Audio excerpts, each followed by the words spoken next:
এটা হচ্ছে আমার মিতু মামুনির জন্য, না, আর এটা হচ্ছে আমার রাসু বাবার জন্য। কি মজা, কি মজা।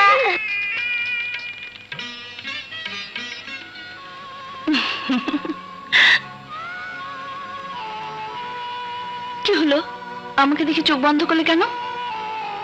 নিশ্চয়ই আমাকে ভালো লাগছে না। তুমি আগে ওদিকে ঘুরে দাঁড়াও, তারপর বলছি। কেন?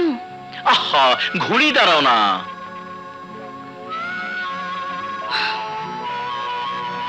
এবার শোনো কেন চোখ বন্ধ করে রেখেছিলাম। আসলে তোমার রূপের ছটা তীব্রভাবে আমার চোখে আঘাত করছিল। সত্যি বলছি লক্ষ্মী।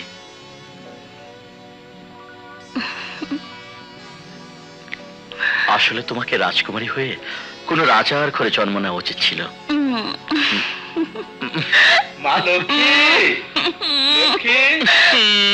লোকজন আসার আর সময় পেল না। চলো তো দেখি কে এলো। চলো।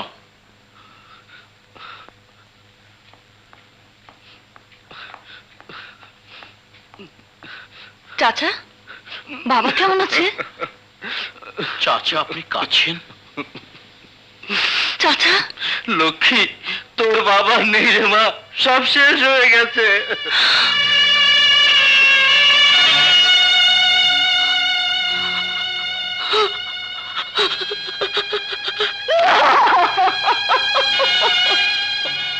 চল আমরা এক্ষুনি করতে যাবো।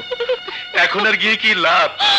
তোমাদেরকে খবর দেওয়া, তোমাদের গ্রামে যাওয়া অনেক সময়ের ব্যাপার ভেবে গ্রামের সবাই মিলে দাফনের কাজটা শেষ করে ফেলেছে। সুযোগ সুবিধা মতো সময় করে একদিন কবরটা জিয়ারত করে এসো। হ্যাঁ, আমি এখন আসি বাবা। কেঁদে আর কি হবে লক্ষ্মী, সবই আল্লাহর ইচ্ছা। কি বলছো? আমি সত্যি বলছি ভাবি, রাজুর সংসারে অভাব আছে দেখলে তা মনেই হয় না।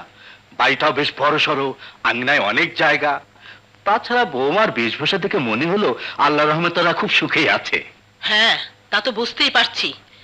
আমার সহজ সরল ছেলেটার মাথায় কাঁঠাল ভেঙে খাচ্ছে ওই মাস্টারের মেয়ে।